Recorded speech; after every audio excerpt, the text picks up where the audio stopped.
Você já ouviu aquela frase, quem perdeu foi o outro, não você? Talvez tenha dito isso a si mesmo para suportar uma dor. Mas e se eu te dissesse que essa ideia pode ser ao mesmo tempo um consolo e uma ilusão?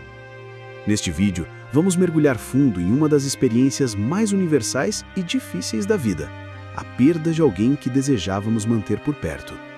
Vamos questionar juntos, será que você perdeu mesmo? Ou foi o outro quem te perdeu? E mais importante, como lidar com isso de forma lúcida, forte e honesta? Acompanhe cada parte com atenção. Este vídeo não traz apenas respostas prontas, mas reflexões que podem mudar a forma como você vê suas relações, suas escolhas e até sua dor. Porque entender o que realmente se perdeu é o primeiro passo para recuperar algo maior, o seu valor, sua paz e sua direção. Fique comigo até o fim, pode ser transformador. A dor que revela o valor. Quando perder, é prova de estar vivo. A vida nos leva, inevitavelmente, a cruzar com o fenômeno da perda, e nela carregamos dores tão profundas quanto reveladoras. O impulso natural é negar o sofrimento, ou buscar abrigo em frases prontas como quem perdeu foi o outro. Mas o estoicismo, com sua lucidez firme e compassiva, nos convida a olhar essa experiência com mais honestidade. Só se perde aquilo que se deseja. Perda sem desejo não existe. Sem importância, não há ausência sentida. A dor, portanto, não é fraqueza, mas uma prova de envolvimento, de investimento emocional, de entrega, por vezes cega, por vezes bela. É nesse ponto que a filosofia estoica oferece sua sabedoria prática. Epicteto nos diria que devemos nos ocupar apenas daquilo que está sob nosso controle, nossas ações, nossos desejos e o modo como interpretamos os fatos. O afeto alheio, as escolhas que o outro faz, os rumos que a vida impõe, tudo isso pertence ao que os estoicos chamavam de indiferentes, não no sentido de irrelevante, mas no de incontrolável. Quando alguém parte, não é a partida que nos fere mais fundo, mas o espaço vazio deixado por aquilo que representava em nós. Aceitar a perda é aceitar que vivemos. Não é sinal de fraqueza reconhecer que queríamos continuar com alguém que já não está. Tampouco é tolice chorar por algo que teve valor. É coragem, é humanidade. A perda, nesse sentido, é um espelho. Ela nos mostra o quanto fomos capazes de desejar, de amar, de investir sentido. E talvez também nos mostre onde colocamos expectativas fantasiosas, idealizações ou dependências. Não somos punidos pela perda, somos lapidados por ela. E, se tivermos a serenidade de observá-la com olhos filosóficos, descobriremos que a dor é uma passagem, não um fim, mas um redirecionamento interno, uma chance de refazer o caminho com mais clareza, mais centramento, mais amor por nós mesmos. A beleza da permanência, o envelhecer como vitória sobre a fugacidade. Vivemos em uma cultura que glorifica a juventude como se fosse o ápice da existência, um ideal a ser estendido o máximo possível, como se a passagem do tempo fosse um erro a ser contido. Mas para a mente filosófica, especialmente sob a luz estoica, o envelhecimento não é um fracasso, é a mais silenciosa e poderosa das vitórias. Envelhecer é permanecer, é ter passado pelas dores, pelas quedas, pelos amores e desamores, e ainda assim estar aqui, respirando, pensando, sendo. A juventude pode ser bela, sim, mas é volátil. Já a velhice é uma escultura do tempo, marcada, imperfeita, mas autêntica. A estética, como tudo que pertence ao corpo, é impermanente.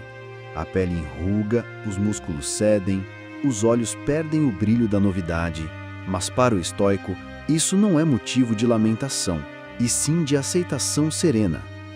Sêneca dizia que devemos cultivar um espírito que envelhece bem, porque, ao contrário do corpo, ele pode permanecer forte até o fim. O corpo velho é um lembrete visível da finitude, sim, e é justamente por isso que ele é valioso. A consciência da morte é o que injeta sentido na vida. Não há urgência sem limite, não há profundidade sem tempo, não há sabedoria sem passagem. Quando olhamos para o próprio corpo com pena, o que realmente lamentamos é a lembrança de que não somos eternos, mas é nesse reconhecimento que reside a força. Saber que temos um tempo finito nos empurra à ação com propósito. A juventude não tem pressa, mas o velho sábio tem direção. E mesmo que a velhice não seja esteticamente celebrada, ela carrega uma beleza mais rara, a da resistência, da memória, da experiência acumulada. Por isso, envelhecer com lucidez não é se conformar com a decadência, mas se reconciliar com a verdade, de que viver bem é muito mais do que parecer jovem. É saber quem se é, mesmo quando o espelho já não reflete o que um dia refletiu. A delicadeza do vínculo entre desejos e respeito.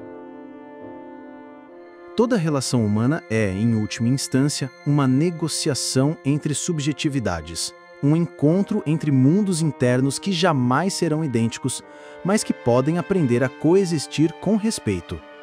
O estoicismo nos lembra que não podemos controlar o outro, apenas a nós mesmos. Ainda assim, há algo de profundamente humano em desejar reciprocidade, cuidado e validação.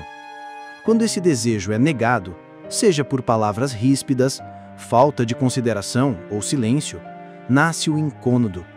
E com ele, o convite à reflexão. O que estamos realmente esperando do outro? E mais importante, estamos sendo fiéis ao nosso próprio valor? Não se trata de exigir garantias, promessas ou adoração. O que está em jogo é o reconhecimento mútuo. Quando alguém reage com desprezo diante de algo que valorizamos, como um sonho de compromisso, um afeto ofertado ou uma partilha de intimidade, o vínculo se torna descompassado. O estoico não se desespera diante disso, mas também não se rebaixa. Ele entende que há coisas que merecem ser comunicadas com clareza e que o respeito é o mínimo para qualquer convivência significativa. Quando o outro ridiculariza ou desconsidera nosso desejo, o problema não é termos desejado. O problema é insistir em entregar o que temos de mais delicado a quem não sabe cuidar. Por isso, antes de buscarmos validar o nosso sentimento diante de quem nos fere, é necessário validá-lo em nós mesmos. A dignidade não está em ser aceito, mas em saber o que se quer, e não aceitar menos do que o necessário para florescer. Relacionar-se, afinal, não é implorar afeto, mas partilhar caminho. E se o caminho não é compartilhado com empatia, é sinal de que talvez seja a hora de trilhar outro, com mais firmeza, com mais respeito por si e com a serenidade de quem compreende que alguns vínculos se rompem não por falta de valor, mas por excesso de lucidez. Obrigado por assistir.